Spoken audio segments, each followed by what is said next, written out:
student right now, but I am lazy. I am lazy, but I am smart. What I mean is that some of the things I read for exam alone, they have no other use for my life. So when I read it with like, how will I explain this? I read it in a way that I must put everything in my head. I must make it familiar with myself. And what I use is pictographic memory. Now, pictographic memory is when you relate things that you read to yourself. For example, I am reading about machine and I'm like, okay, my dad is a mechanic. What does he do? He deals with automobiles. I'll relate it to what I've seen with him before. So that when I get into the exam hall, if my head is even empty, if anxiety empties my head, I'll remember the basics. I'll go back to the basics. So now to my next slide, I'm saying sleep is not optional. Pulling all-nighters is why people blank out, not because someone is dumb. Now, there's a managerial crisis with students these days. We have TikTok, we have social media, we have things that take our time more than academics, except you are very disciplined. Now, and I'm hoping that everybody on this call, like the students, are disciplined. If you are not, please learn to talk to yourself and advise yourself. These people that are on this call with you right now, they are mentors and they took out their time to advise you. But basically, let's imagine that someone took out their time to advise us too. Now, talk to yourself. In what way are you lazy? So please, cut out those ways. Then, about sleep is not optional. Basically, try to manage your time while you are reading and whatever you do. Make sure you sleep. Because there's this psychological study that a rested brain helps you to recall confidently, not a sleep-deprived brain. So, let's now go back to what happens when you blank out. This has happened to me before in an exam, or not once, not twice. And I'm just trying to say this as a preventive strategy for students for their exams and whatever that might come up. When you blank out, before you blank out, let's say you're writing and eventually you freeze. Yeah, that's the word. So basically what you do is you start with what you know, because you won't freeze as what you know. Now, as I said earlier, my own strength is word forming, is storytelling. I relate what I read to what I have experienced in life. So there's no how I want to forget. As long as I remember that story, I'll remember it back.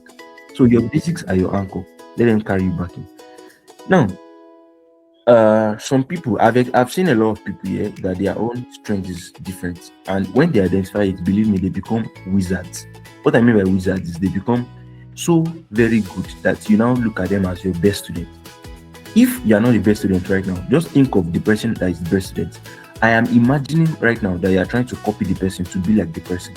Now, the person themselves, what they are doing might not seem so special to them, but they have learned something and they have used that thing as their strength.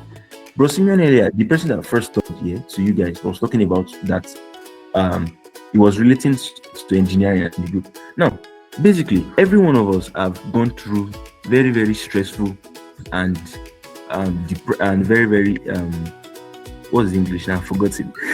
Very, very stressful and very, very mind depressing. Thank you, and depressive struggles. Now, see, if you're in the university, you face some professors and lecturers that they don't have joy at all. You face lecturers that they intentionally do not care whether you pass, and they will set exam in a way that will try to like make you lose marks. Now, when you get to that state, I'm trying to give secrets here. I don't know. First, study your lecturer, your professor, whatever they do, whatever they like. Become their good students. Become their what they call it. Become their favorite students. Now, there's this bias as humans that we have, but we don't know it naturally. If you answer question let's say you even fuck up at those questions. If you answer question in class and you gradually you get good at answering questions, are you telling me that the lecturer will not are you telling me that lecturer will not start to believe that you are smart? No, that's a strategy. Once the lecturer starts to believe that you are smart, it means that when they see your exam script, they favor it subconsciously. They won't know. But as humans, this happens.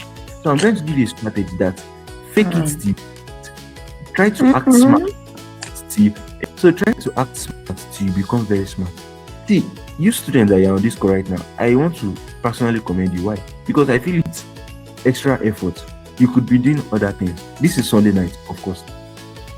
So that's that part. Let me now go to the final slide, I think. Yeah. Now, how fear leads to procrastination and underperformance. Let me quickly tell you a short story right here, right now. I am doing my master's program in an at an international institution, basically in Russia, Moscow. And some of the what I would like to some of the course curriculum, the way they set their own thing, it makes me feel as if I am not smart. And this happened when I first entered this university. Now, guys, there was a class I was doing.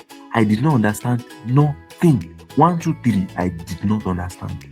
See, I was like, God, why has thou abandoned me? If you know that Bible verse. What I did was I went out of the class and I sat down inside the class. I was like, they need to ban me, right? I don't know if you understand Yoruba, but I was fearful and I felt like, okay, um, yeah, I forgot this word, where you feel like you're pressured by other mental students, yeah, by other students, and you're peer pressure or something. So eventually, what I did was I started to fake it. I started reading as if I understood what I was reading. Believe me, things I've never had before in my life. We're doing wireless communication. We're doing 5G, 6G technology. I tell you that we're doing 6G in Nigeria.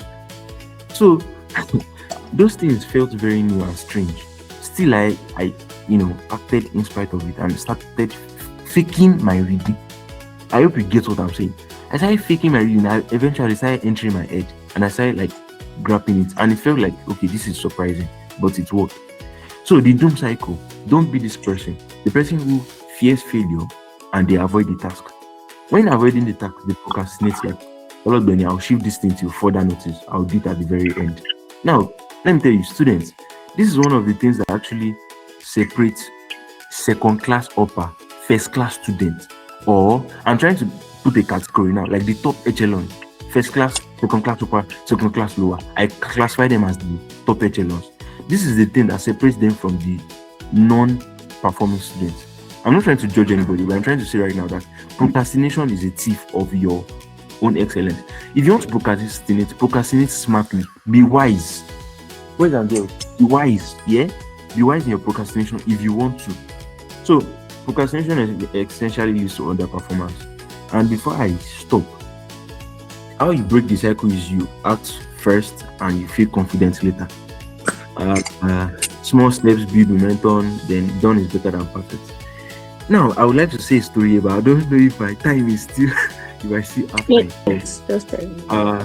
Students, when you have questions, you can ask the mentors in the group. All of us are basically tough people. So we have gone through stress, we have gone through, failure. So when you ask questions, just ask. I'm rounding up already. Thank you.